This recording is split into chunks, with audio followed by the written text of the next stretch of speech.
Thank you, Madam President. I want to thank the ranking member of the Senate Foreign Relations Committee for the work that he has done on this for years.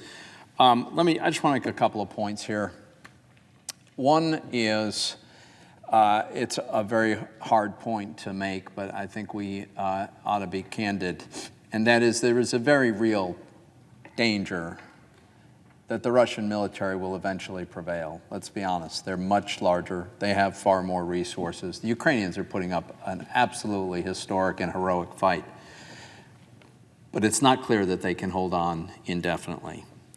So what should we be doing in light of that fact and the circumstances we have? I completely agree with Senator Risch. We have an obligation, in my mind, to provide the resources that we can. We're doing that. This legislation would go further. There's one other thing that we can do that I think is extremely important as well, and that is to establish as a goal that as soon as possible, Vladimir Putin come to regret this decision. It's extremely important in my mind that Putin and all the other authoritarians and bullies and dictators around the world see this invasion of Ukraine as a terrible strategic mistake for Russia to have made. Because if they don't conclude that this was a mistake, then it doesn't end with Ukraine.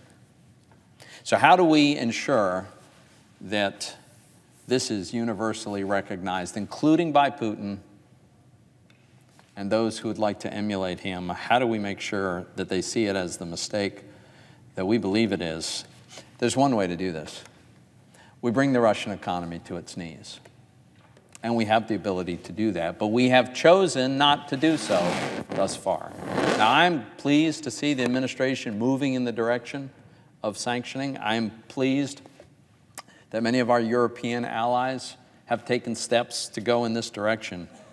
But, Madam President, until we shut down the main source of revenue for Putin and his war machine, we will not have accomplished what we need to accomplish. This legislation does that. Among other things, it directly imposes the sanctions on the oil and gas industry, the industry that is 60% of all Russian exports, 40% of government revenue, more than 20% of the entire economy. It goes after this source of cash to fund the war-fighting machine directly with sanctions, but it also does it in an indirect fashion that's very important. And I want to touch on this. That is, this legislation imposes what we call secondary sanctions on the Russian banking sector. Why is that important? We've all heard that some Russian banks are going to be excluded from the SWIFT system. That is true and that is constructive. However, it is not dispositive by any means. The SWIFT system is just a communication system. There's no money actually transfer on SWIFT. Payments aren't made. And if we deny Russian banks access to SWIFT, we don't deny them the ability to conduct business, the ability to move money. On behalf of oligarchs and oil and gas industry, we don't cut off the flow of revenue to Putin, not just by kicking them off SWIFT. We make it inconvenient for them, but there are workarounds that you can use to get around the obstacles. What we need to do, and what we do in this legislation, is we make a very simple proposition to the entire world. Banks all around the world will understand if this legislation becomes law, they have a choice to make. They can do business with Russian banks, or they can do business with the United States of America, but they can't do both.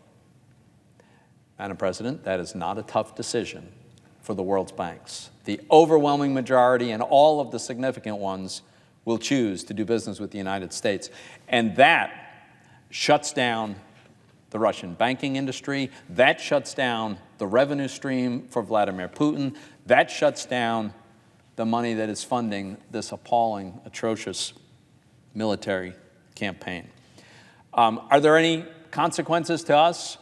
It's possible that for some period of time there'd be somewhat higher energy prices. We don't import very much Russian energy products. We shouldn't be importing any at this point. We don't import much. But the fact is, we can make up for a disruption in supply by enhancing our own production and encouraging the increase on the part of swing producers who are much more closely allied with us than with the Russians.